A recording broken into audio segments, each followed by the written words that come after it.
आ रहे हैं। दूसरा ये है कि क्या आज इतना मतलब ये कि फ़लस्तीन के हक़ में मुसलमान नहीं निकलना है, क्या इस वक्त तक जो है हुकूमती सतह पर या कोई ज़राए जो हैं आपके साथ बैठने के लिए तैयार हैं?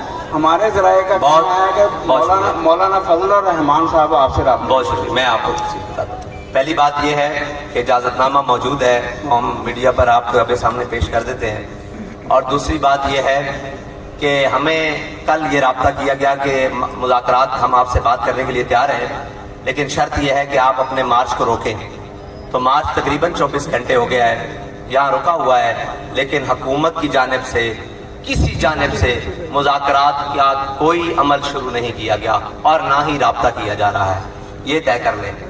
और जिन लोगों ने राब्ता किया है वो अपने तौर पर राब्ता कर रहे हैं, लेकिन उनको हुकूमत की तरफ से कोई जवाब नहीं मिल रहा मुज़ाकरात के लिए। पाकिस्तान के अंदर बहुत बड़ी सियासी शख्सियात भी हैं, मजहबी भी हैं, वो राब्ता करते हैं, लेकिन हुकूमत की जानिब से उन्हें कोई जवाब नहीं दिया जा रहा। और हुकूमत सिर्फ डराने और धमकाने और प्रेस कॉन्फ्रेंसों पर लगी हुई है। और हम मुज़ाकरात के दरवाजे हमेशा के लिए खुले हैं, हमेशा के लिए खुले रहेंगे, मुज़ाकरात हमेशा होते रहेंगे। लेकिन बात यह है कि हमारी चाहत तो ये थी कि यहाँ कोई बात है ही नहीं। हमारी चाहत तो ये थी कि आपने ग्रीन बस चलाई हुई है, काश वो हमारे साथ होती यहाँ पर, हम उस पर बैठकर फ़लस्तीन की यकजहती करने के लिए जा रहे होते। लेकिन अफसोस ये है कि आपने ग्रीन बस की बजाय हमारे इन टूटे हुए और जनाब इन सादा सवारियों को भी लाल और खून रंग से भर दिया। ये दरखास्त मौजूद है, अगर आपके कैमरे कैप्चर कर सके तो। ये अस्सलाम वालेकुम सर, मेरा ताल्लुक कि जियो जंग ग्रुप से है, राना कामरान यूनुस नाम है। तो सर आप ये तनखीह करते हैं कि अभी तक कितनी शहादतें हो चुकी हैं और कितने अफराद आपके ज़ख्मी हो चुके हैं?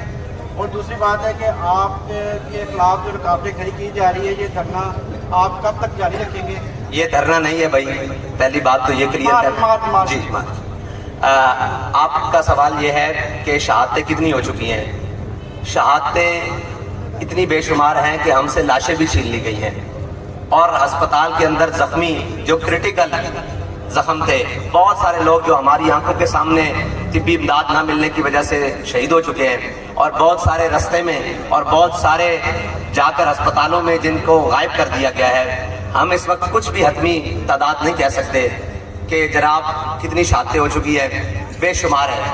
और जो गोली लगने की वजह से जख्मी लोग हैं, जो हमारे पास आए और फिर गए तिब्बी इमदाद के लिए या सामने थे, उनकी तादाद 100 से बिल्कुल ज्यादा है, जो बिल्कुल, और उनमें से अक्सर इतने ज्यादा हैं कि उनके आज़ाद काटे बगैर बात नहीं बनेगी, या उनके आज़ाद मौके पर ही कट गए हैं, और ये हालत है। और हमारा ये मार्च किसी के खिलाफ नहीं है, ये हमारा मार्च इसराइल के खिलाफ है, उसके जुल्म के खिलाफ है। और उसके लेकिन उन हट धर्मों और उन बेलगाम जुबानों वालों से ये कहता हूं कि इतनी ढिठाई से झूठ तो नेतन्याहू भी नहीं बोल पाता, जितनी ढिठाई से झूठ आज तुम पाकिस्तान में फैला रहे हो। किसी किस्म का कोई मुतालबा नहीं था, किसी किस्म का कोई धरना नहीं था, ये तो सिर्फ यकजहती थी, और यकजहती पूरा पाकिस्तान, पूरी दुनिया कर रही है। हमारा जुर्म क्या है कि हमने यकजहती की है? जी मजीद जी अस्सलाम वालेकुम। मेरा नाम मियां रियाज है, लाहौर रंग से तल्लक है और डिजिटल से है। सर मेरा ये सवाल आपसे है कि आपने कहा कि हमारा पुरअमन मार्च है। अगर आपका जो मार्च है वो पुरअमन है और गवर्नमेंट भी यही कह रही है, तो जो सरकारी अमला का नुकसान हुआ है, उन्होंने भी कौमी खजाने का बेदरेग इस्तेमाल किया और नुकसान किया। नुकसान मुल्क पाकिस्तान का और अवाम का हुआ। आप लोगों ने भी सरकारी अमला का अपने साथ, पुलिस की वैन्स हैं, जो सिक्योरिटी के लिए आलात इस्तेमाल किए जाते हैं, वो भी आपके पास हैं।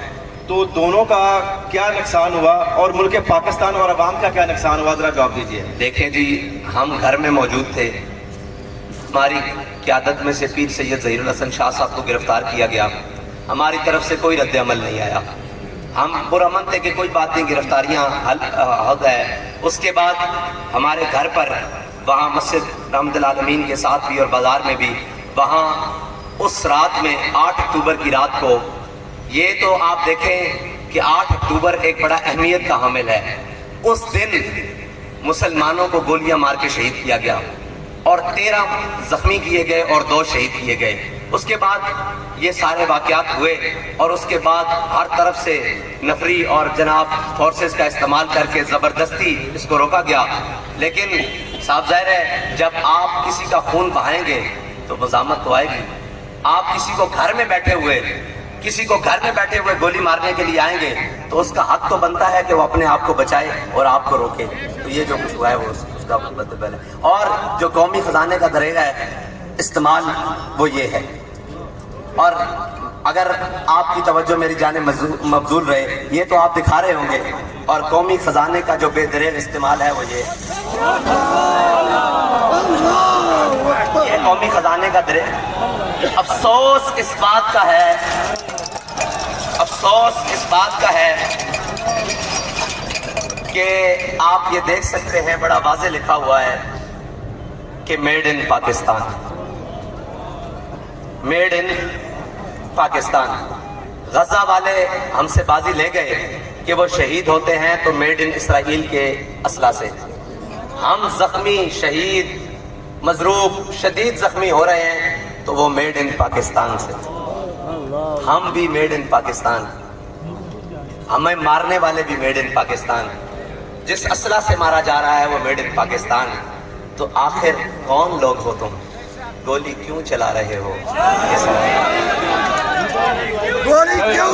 سجاد شرازی ہے اور میں پبلک نیوز چینل سے ہوں۔ میرا سوال یہ ہے، کہا یہ جا رہا ہے کہ اگر آپ حقیقی طور پر فلسطین کے ساتھ یکجہتی کے لیے مارچ کر رہے ہیں تو اس کے لیے اسلام آباد کا بات جو ہے وہ کیوں منتخب کیا گیا؟ لاہور میں کیا یہ نہیں کیا جا سکتا؟ جی بہت اچھی بات ہے۔ ہم یہ کہتے ہیں کہ اسلام آباد میں مارچ کیوں نہیں ہو سکتا؟ اگر آسٹریلیا کے دارالحکومت میں ہو سکتا ہے، سوئٹزرلینڈ کے دارالحکومت میں ہو سکتا ہے، ہمارے شناختی کارڈ پر کیا دہلی کا پتہ لکھا ہوا ہے؟ ہمارا شناختی کارڈ بھی پاکستانی ہے اور اس کا مرکزی دفتر بھی اسلام آباد میں ہے، اور پاکستان کا دارالحکومت اسلام آباد ہے۔ وہاں احتجاج کرنے میں کیا قباحت ہے؟ ہم نے لاہور میں بھی کی ہے، ہم نے کراچی میں بھی کی ہے، کوئٹہ میں بھی کی ہے، بلوچستان میں بھی کی ہے، سرحد میں بھی کی ہے، اسلام آباد پہلے بھی کی ہے۔ اسلام آباد میں ہم نے جولائی میں باقاعدہ اسلام آباد میں دھرنا دیا، نیتن یاہو کو دہشت گرد کہلوایا، تب بھی اسلام آباد تھا، اور آج یکجہتی کے لیے جا رہے ہیں تب بھی اسلام آباد۔ تو اسلام آباد میں ایسی کون سی قباحت آ گئی ہے کہ جہاں ایسی کون سی قباحت ہے کہ اسلام آباد میں فلسطین کے ساتھ یکجہتی نہیں ہو سکتی؟ جی سر السلام علیکم، میں کرامت بھٹی ہوں نوائے وقت سے۔ میرے 2 سوال ہیں۔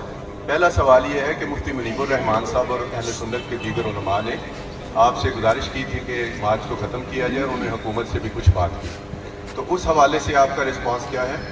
دوسری بات یہ ہے کہ افغانستان کی طرف سے جو پاکستان کے کچھ علاقوں پہ جارحیت ہوئی ہے، تو اس حوالے سے آپ کا کیا اس میں آپ اس حوالے سے کیا کہتے ہیں، اس کو کس نظر سے دیکھتے ہیں؟ اور آخری یہ ہے کہ ہمیں یہ پتہ چلا تھا مفتی صاحب کی بات کا ہم نے خیر مقدم کیا، اور کسی بھی چیز کو ختم کرنے کا بھی کوئی طریقہ ہوتا ہے اور شروع کرنے کا بھی کوئی طریقہ ہوتا ہے۔ حکومت نے کسی طریقہ کو نہیں اپنایا تو یہ الزام بھی حکومت کے سر آتا ہے۔ ہم نے جس نے بھی ہمیں کوئی مشورہ دیا ہم نے اس کا خیر مقدم کیا، اس سے بات چیت بڑھائی، لیکن دوسری جانب سے وہاں سے بالکل ایسی بات آئی جو ناقابل قبول ہے، یا ایسی بات ہی میرے خیال سے ان سے نہیں کی گئی کہ وہ دوبارہ رابطہ کرتے۔ دوسری بات یہ آپ نے کہا ہے پاکستان کے اوپر جارحیت، وہ افغانستان کی طرف سے پاکستان کے اوپر کہیں سے بھی جارحیت ہو اس کے خلاف سب سے مضبوط آواز اور سب سے مضبوط عملی اقدام تحریک لبیک پاکستان کے ہے۔ اس کا ثبوت میں دیتا ہوں، یہ مارچ پہلے بھی ہونا تھا، پاکستان کے اوپر جارحیت ہوئی، اور جناب پہلا حملہ بہاولپور میں ہوا انڈیا کی جانب سے، اس کے تناظر میں تحریک لبیک نے یہ اپنا مارچ مؤخر کر دیا کہ پہلے پاکستان سے سارے معاملات، اور جب پہلے پاکستان کی بات کی تو صرف زبانی کلامی نہیں کی۔ جب بارڈر پر فورسز گئی، ہمارے نوجوان آرمی کے پہنچے، رینجرز کے نوجوان پہنچے، ہماری فورسز جب پہنچی تو ان کے ساتھ اظہار یکجہتی کرنے کے لیے بارڈروں تک کون گیا ہے یہ آپ ان سے پوچھ لیں۔ آپ آپ ہمیں اسلام آباد میں فلسطین سے یکجہتی میں روکتے ہیں، وجہ تو بتائیں۔ ہم تو وہ ہیں جو آپ کے ساتھ بارڈروں پر وہاں اظہار یکجہتی کرنے کے لیے آئے، اور ہم وہاں جو ہماری بساط میں تھا، کھانا پانی پٹیاں سب کچھ لے کر گئے، اور ہم نے کہا کہ اگر آپ کی کوئی شیلڈ گر جائے تو یہ یاد رکھیے گا ہمارے بچے لے جائیں، ان کو آگے رکھ لینا، آپ تک کوئی چیز نہ پہنچے۔ اللہ تعالیٰ آپ کو ہمیشہ قائم اور دائم